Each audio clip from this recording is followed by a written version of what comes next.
Hey everyone, and welcome to the deep dive. We're diving into something super interesting today. Oh, yeah. It's all about the connection between our brain chemistry, our emotions, and even our actions. Sounds complicated. It can be. Luckily, we've got an awesome source for this deep dive. What's that? We're going to be looking at a conversation with an AI all about brain chemistry. An AI, huh? That's pretty cool. Yeah, so we'll see what it has to say. And it's funny because when you think about it, have you ever wondered if it's like your feelings that are driving your brain chemistry, or is it the other way around? It's kind of like the chicken or the egg, right? Exactly. But with things like dopamine and, you know, happiness and all that. Yeah, that's a great point.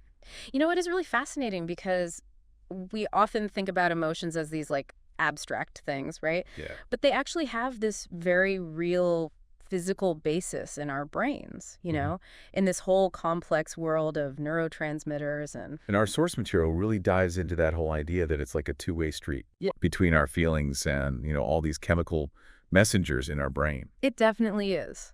It's not a simple case of like one causing the other. It's a Yeah. lot more nuanced. It's more of a boat hand kind of situation. So it's not just that our brain is, like creating these feelings, Yeah. but that our feelings can actually impact our brain chemistry too. Exactly. You got, think of a neurotransmitter like dopamine, for example. Yeah. Dopamine plays a really key role in motivation and reward, right? Okay. So let's say you like achieve a goal that you've been working towards. Uh-huh. That sense of accomplishment triggers the release of dopamine, and then boom, you experience feelings of pleasure and satisfaction. Oh, that's interesting. So it's like the act of me achieving that goal actually caused a chemical change in my brain, Right. which then makes me feel good and then makes me want to keep achieving goals. Exactly. The chain reaction. And the cool part is that those feelings of satisfaction, Yeah. they can actually trigger even more dopamine release.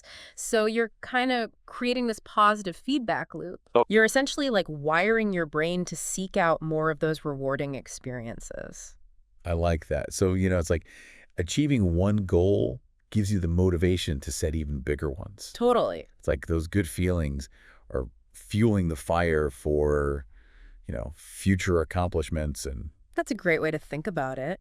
And, on the flip side, you have things like endorphins, okay, which are released during exercise. right. They have this like pain relieving effect, and they're associated with those feel good sensations you get after a good workout. You know what I'm talking about? Oh, yeah, like runner's high and all that. Exactly. Runner's Yeah. high. That's a perfect example. So both like achieving a goal and going for a run can both trigger, these different chemicals Yeah. that then create these positive feelings. It's all connected. But it's not just limited to positive emotions though, right? You're absolutely right. It works both ways. Negative thoughts can actually trigger the release of chemicals. Really? Yeah, that are associated with stress and anxiety. Oh, no. So if you're constantly dwelling on these negative thoughts, you're essentially reinforcing those neural pathways, Oh. which can then, unfortunately lead to kind of a downward spiral. It's like getting stuck in a negative feedback loop then. Exactly. It's like a vicious cycle. So if we want to avoid that downward spiral, Mm-hmm. it sounds like we really need to be mindful of,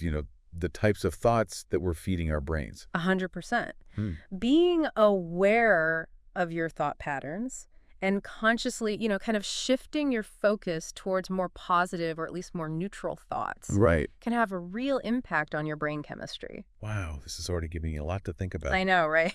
It's a lot to unpack. But our source material did say that it's not just about brain chemistry, right? That's a really important point. Our brains are incredibly complex. Yeah. While neurotransmitters definitely play a crucial role, they're not the whole story. Right. There's this whole orchestra of factors at play when it comes to our mental well-being. Like what kind of factors are we talking about? Well, things like genetics, your diet, how much you exercise, your sleep patterns, even the environment you're in.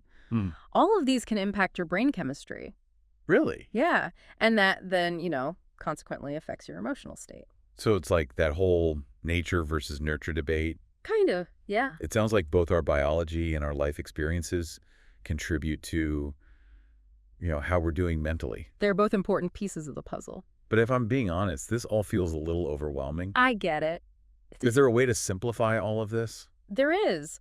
Our Dive. source actually uses a really helpful analogy to try to illustrate all of this. Well, This complex interplay between brain chemistry, our actions, and external factors. oh, okay, I'm intrigued. It compares it to tending a garden. Okay, a garden analogy. Tell me more. So imagine this. Your brain chemicals are like flowers in a garden. Okay, I can kind of see where this is going. Each one represents like a different aspect of your mental well-being. So if my brain chemicals are the flowers, then what are my actions? Well, actions are like tending to that garden. Okay.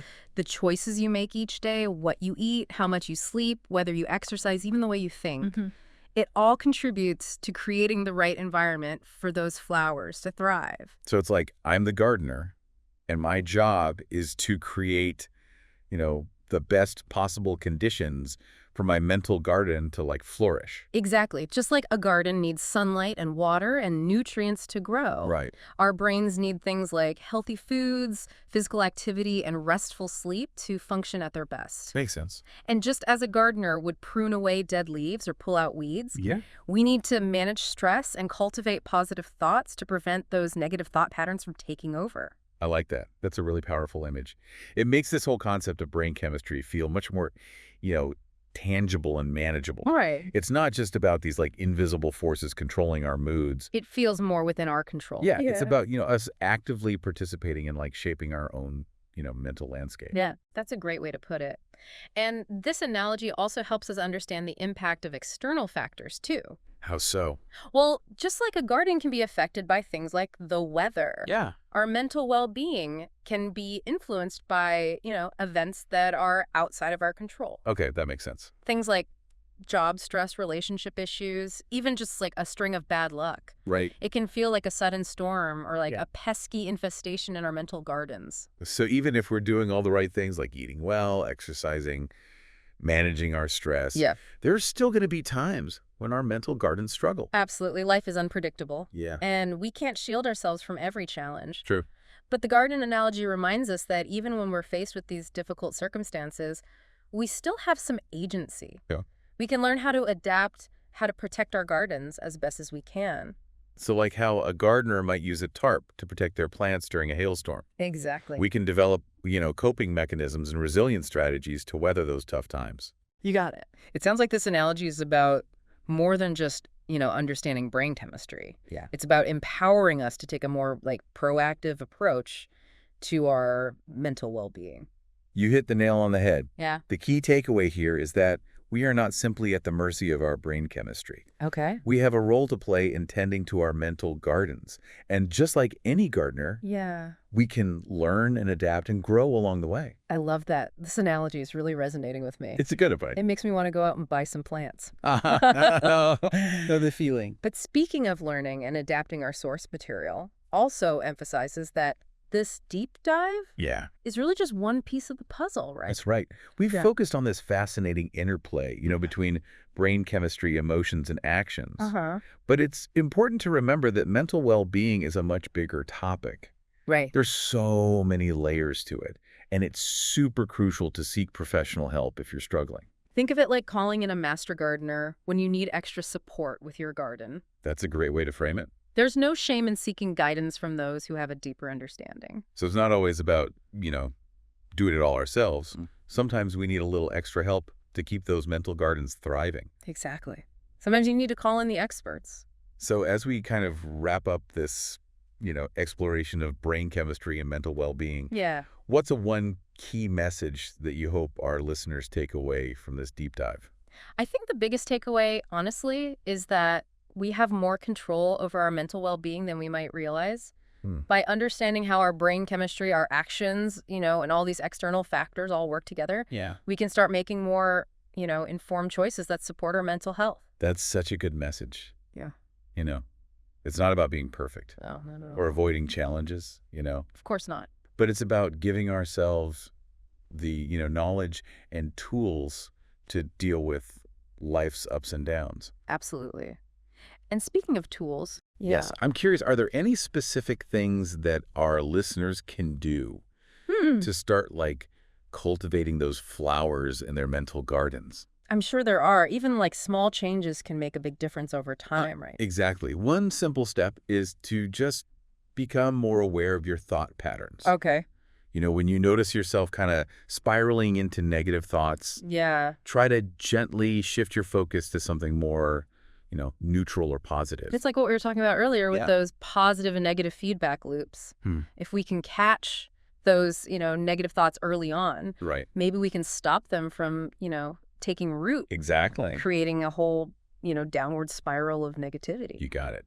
And remember, it's not about suppressing your emotions Oh, right. or pretending that everything is always perfect. Yeah. It's about, trying to create a more balanced internal landscape. I like that. Along with that, Yeah. incorporating mindfulness practices like meditation. Or even just some deep breathing exercises can be super helpful for calming your nervous system Yeah. and reducing stress.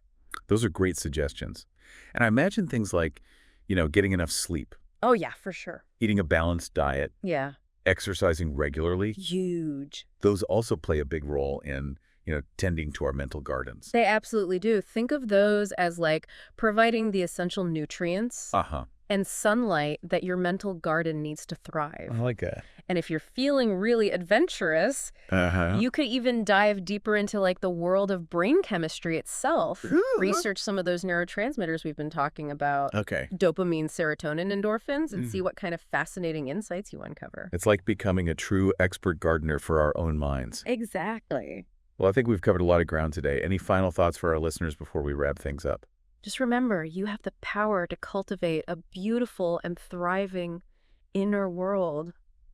It's a journey. Yeah. And there will be, challenges along the way. Of course. But by tending to your mental garden with care and attention, Yeah. you can create a space where you can truly flourish. Beautifully said. And that brings us to the end of this deep dive into brain chemistry and mental well-being. Thanks for joining us today, everyone. And remember, you have the power to nurture your own mental garden and watch it bloom. Yeah, I think the most important thing to remember is we have more control, over our mental well-being than we might think. Yeah, I like that. By understanding how our brain chemistry and our actions and those external factors all interact, Right. we can start to make better choices to support our mental health. It's really empowering. That's a great message. It is empowering. Yeah. And it's not about being perfect No, or avoiding challenges. not at all. It's just about equipping ourselves with, the knowledge and the tools Right. to deal with life's ups and downs. Exactly. Speaking of tools, though, Yeah. are there specific things that our listeners can do to start cultivating those flowers? Oh, absolutely. Even small changes can make a big difference over time. Like what? What kind of things? Well, one simple thing is to just be more aware of your thought patterns. Okay. When you notice yourself spiraling into negative thinking, Yeah.